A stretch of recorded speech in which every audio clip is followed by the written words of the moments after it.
రాష్ట్రంలో మహిళలు వ్యాపార రంగాల్లో రాణించేందుకు ప్రజా సర్కార్ కృషి చేస్తుందన్నారు మంత్రి సీతక్క. హైదరాబాద్ ప్రజాభవన్లో జరిగిన మహిళా సెల్ఫ్ హెల్ప్ గ్రూప్ మండల సమాఖ్య స్టేట్ లెవెల్ సదస్సుకు మంత్రి సీతక్క చీఫ్ గెస్ట్ గా పాల్గొన్నారు. మహిళలు ఫ్రీ బస్ జర్నీ నుంచి ఆర్టీసీకి అద్దె బస్సులు ఇచ్చే స్థాయికి చేరుకున్నారని చెప్పారు. ఏటా 20,000 కోట్లకు తగ్గకుండా ఐకేపీ సంఘాలకు బ్యాంకులు రుణాలు ఇస్తున్నట్లు చెప్పారు. ఎంతో మంది బడాబాబులు బ్యాంకులకు లోన్లు ఎగవేస్తుంటే మహిళా సంఘాలు 99% లోన్లు తిరిగి చెల్లిస్తున్నట్టు తెలిపారు. 1,000 కోట్లు కొల్లగొట్టే లలిత్ మోడీల కంటే తెలంగాణ ఆడబిడ్డలే నయమని బ్యాంకర్లు భావిస్తున్నారన్నారు. గవర్నమెంట్ స్కూళ్లలోని విద్యార్థుల యూనిఫామ్స్ మహిళా సంఘాలే అందిస్తున్నట్టు చెప్పారు మంత్రి సీతక్క.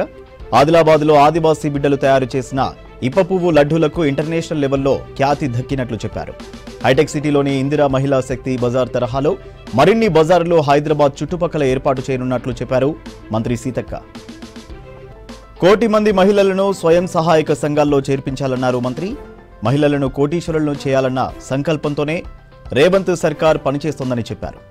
కుటుంబంలో ఆడబిడ్డలు సంతోషంగా ఉన్నప్పుడే ఇంటిల్లిపాదికి ఆనందం దక్కుతుందన్నారు. పేదరికం కారణంగానే నక్సలైట్ ఉద్యమం వచ్చిందన్నారు సీతక్క. శ్రీకాకుళం మారుమూల ప్రాంతాల్లో వడ్డీ వ్యాపారుల దోపిడీ భరించలేకనే విప్లవ ఉద్యమాలు పుట్టుకొచ్చినట్టు చెప్పారు. వడ్డీ వ్యాపారుల దోపిడీపై అంకుశంగా మహిళా సంఘాలు పనిచేశాయన్నారు. మహిళా సంఘాలకు బ్యాంకర్లు ఇచ్చే ప్రతి రూపాయి సద్వినియోగం అవుతుందని చెప్పారు మంత్రి సీతక్క. కార్యక్రమంలో అన్ని జిల్లాల నుంచి ఐకేపీ మండల సమాఖ్య ప్రెసిడెంట్లు పాల్గొన్నారు.